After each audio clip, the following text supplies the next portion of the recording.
আসসালামু আলাইকুম রহমতুল্লাহ। প্রিয় দর্শক, আপনারা স্ক্রিনে দেখতে পাচ্ছেন ইফতারের সময় আকুতি মিনতি করেছি, একটুও পানীয় দেয়নি পুলিশ। পুলিশ কিভাবে এতটা অমানবিক হতে পারে, এটা কিন্তু আমার প্রশ্ন। বর্তমান কিন্তু আওয়ামী লীগ ফ্যাসিবাদের যুগ চলতেছে না, বর্তমান চলতেছে বিএনপির যুগ, বিএনপির আমল এবং জামাত শিবিরের আমল চলতেছে।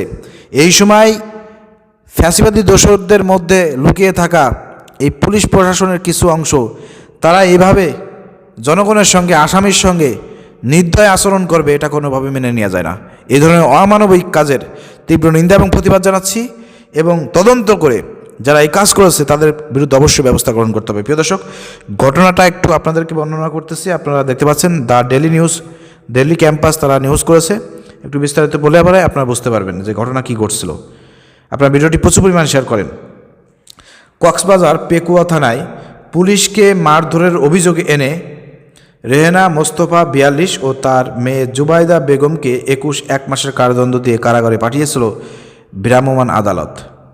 আচ্ছা, তবে ঘটনাটি সামাজিক যোগাযোগ মাধ্যমে ভাইরাল হওয়ার পর সেই সাজা বাতিল করে তাদের খালাস দিয়েছেন কক্সবাজার অতিরিক্ত জেলা ম্যাজিস্ট্রেট মোহাম্মদ শহীদুল আলম।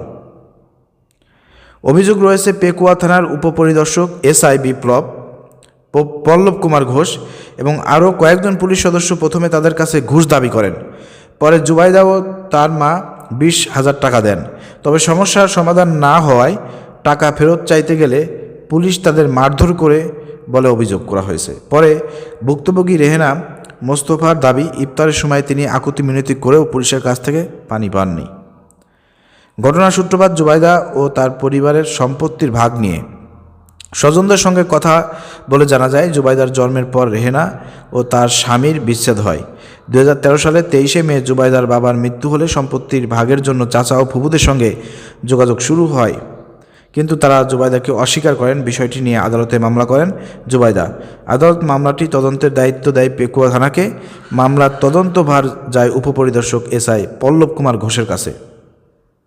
এ বিষয়ে চকরিয়া উপজেলা স্বাস্থ্য কমপ্লেক্সের জরুরি বিভাগে কথা হয় ভুক্তভোগী রেহেনা মোস্তফার সঙ্গে। তিনি বলেন, টাকা ফেরত দেওয়ার কথা বলে বুধবার আমাদের থানায় ডেকেছিল পুলিশ। আমিও আমার মেয়ে থানায় গেলে পুলিশ আমাদের প্রচণ্ড মারধর করে। মারধরের পর থানায় ইওনো আসেন। আমরা তাকে পুলিশের নির্যাতনের কথা বলি। তখন আমরা মনে করেছিলাম ইওনো স্যার আমাদের রক্ষা করতে এসেছেন, কিন্তু উনি আমাদের রক্তাক্ত অবস্থায় দেখার পরও কিছু না বলে উপরে ওসির রুমে চলে যান। ঘণ্টা দেড়েক পর সেখান থেকে নেমে যার মতো তারা ইওনো ও ওসি চলে গিয়েছেন। তারপর পুলিশ আমাদের কক্সবাজার সদর হাসপাতালে চিকিৎসার জন্য নেওয়া হচ্ছে বলে একটি কালো গাড়িতে তুলে নেয়। আচ্ছা, ইওনোর অভিযান 1 মাসের সাজা বিচারপ্রার্থী মা ও কলেজ পড়ুয়া মেয়েকে রেহেনা মোস্তফা বলেন, হাসপাতালের কথা বলে কারাগারে নিয়ে যাওয়া হচ্ছিল। রামু এলাকায় ইফতারের সময় হলে অনেক আকুতি মিনতি করেছি, তবু একটু পানিও দেয়নি পুলিশ। অথচ ইফতারের জন্য তাদের হাতে জুস ছিল, এটা ওটা ছিল, খালি পেটে কাজ আছে বলে আমাদের ইফতারটাও করতে দেয়নি। আচ্ছা, কারাগারে নেওয়ার পর তাদের শরীরে আঘাত দেখে কারা কর্তৃপক্ষ প্রথমে গ্রহণ করতে চাননি বলে দাবি রেহেনা মোস্তফার। তিনি বলেন, প্রথমে কারা কর্তৃপক্ষ গ্রহণ করতে চাননি। কারা কর্তৃপক্ষ বলেন, কাগজপত্র ঠিকমতো আনো, ওদের আঘাত বেশি, রাতে মারা গেলে আমরা কি জবাব দিব। পরে ইওনোর সাথে কথা বলে ইমেইলে কি কাগজপত্র পাঠানোর পর কারা কর্তৃপক্ষ আমাদের গ্রহণ করেন। পরদিন সকালে আমরা জানতে পেরেছি আমাদের 1 মাস করে সাজা দিয়েছে ইওনো। ভ্রাম্যমাণ আদালতের মাধ্যমে মা মেয়েকে 1 মাসের সাজা দিয়ে কারাগারে পাঠানো হয়। পরে সামাজিক সমালোচনা ও মিডিয়ায় খবর ছড়িয়ে পড়ার পর কক্সবাজার অতিরিক্ত জেলা ম্যাজিস্ট্রেট শহীদুল আলম সাজা বাতিল করে মা মেয়েকে বেকসুর খালাস দেন। মুক্তির পর মা মেয়েকে চকরিয়া উপজেলা স্বাস্থ্য কমপ্লেক্সে ভর্তি করা হয়। চিকিৎসকরা জানিয়েছেন তাদের শরীরে মারধরের চিহ্ন রয়েছে এবং মানসিকভাবে দুজনই বিপর্যস্ত। বিশেষ করে জুবাইদা মানসিক ধাক্কায় ঠিকমতো কথা বলতে পারতেছে না। কক্সবাজারের অতিরিক্ত পুলিশ সুপার নাজমুল সাকিব জানান, মা মেয়ের উপর আঘাতের সত্যতা যাচাইয়ের জন্য একটি তদন্ত কমিটি গঠন করা হয়েছে। ভুক্তভোগীদের আইনজীবী মিসবাহ উদ্দিন বলেন, পুলিশ মা মেয়ের উপর হামলার মিথ্যা অভিযোগ দিয়েছে। ভ্রাম্যমাণ আদালতের মাধ্যমে সাজা দেওয়ার ঘটনা অত্যন্ত উদ্বেগজনক। আপনি চিন্তা করেন প্রিয় দর্শক, যে ঘটনাটা আমি আপনাদেরকে পড়ে শোনালাম, মানে লোম খাড়িয়ে যাচ্ছে। রোজা রমজানের দিন একটা মা মেয়ের সঙ্গে, 2জন মহিলার সঙ্গে, মা মেয়ে, তাদের সঙ্গে কি অমানবিক ব্যবহারটা করলো পুলিশ। এবং ওই পল্লব কুমার যে পুলিশ সে কিন্তু হিন্দু। মানে কি বলবো প্রিয় দর্শক, বলার ভাষা নাই। আওয়ামী লীগের আমলেও যা দেখছি, বিএনপির আমলেও তাই দেখতেছি।